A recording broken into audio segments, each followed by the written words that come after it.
ഈ കൊലപാതകം ഞാൻ മനഃപൂർവ്വം ചെയ്തതല്ല. മറ്റു ചിലർ എന്നെ കൊണ്ട് നിർബന്ധിപ്പിച്ച് ചെയ്യിപ്പിച്ചതാണ്. കർത്താവേ, എന്നോട് പൊറുക്കണമേ.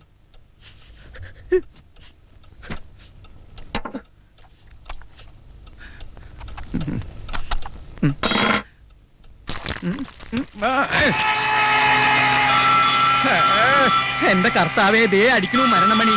വീടിന്റെ പേര് സ്വർഗം, താമസിക്കുന്നത് നരകത്തില്. വരുന്നു. അരക്കണം, അടിക്കണം, വെക്കണം, വിളമ്പണം, എല്ലാറ്റിനും ഞാൻ ഒരാൾ മാത്രം. എനിക്ക് വയ്യ. ഹലോ, ഇത് 222 അല്ല, 22 ആണ്. നീ എന്നെ എണ്ണം പഠിപ്പിക്ക. കാര്യം പറയണ പട്ടി. ആ വായി നോക്കി ഇവിടെ ഇല്ല. ആ പിശാചി ചത്തു.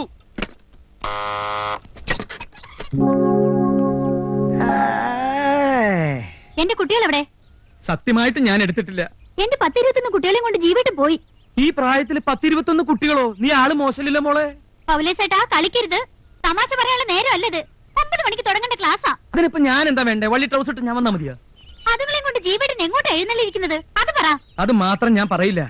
എന്നെ നിർബന്ധിക്കരുത്. അതെന്താ? എനിക്കറിയില്ല. ഇക്കണക്കിന് പോയാലേ വേറെ ടീച്ചറെ അന്വേഷിക്കേണ്ടി വരും. സ്കൂള് സ്വന്തമാണെന്ന് കരുതി തോന്നിയാസം കാണിക്കരുതെന്ന് പറഞ്ഞേക്കൂ. കുട്ടികളുടെ പാരന്റ്സിനോട് സമാധാനം പറയേണ്ടത് ഞാനാ. ടീച്ചർ പറയണ കേട്ട് കുട്ടികൾ അടങ്ങി ഒതുങ്ങി ഇരിക്കണെങ്കിലേ ഒരു കൊച്ചു വരിയിട്ട് അടിച്ചാ പോരാ. ഒറ്റ കുത്തൂത്ത് പോയി പണി നോക്ക കൊച്ചായി. എനിക്കകത്ത് വേറെ പണിയുണ്ട്. കുഞ്ഞാടുകളെ മേക്കാൻ ഇവനാര്? ആട്ടിടയനോ?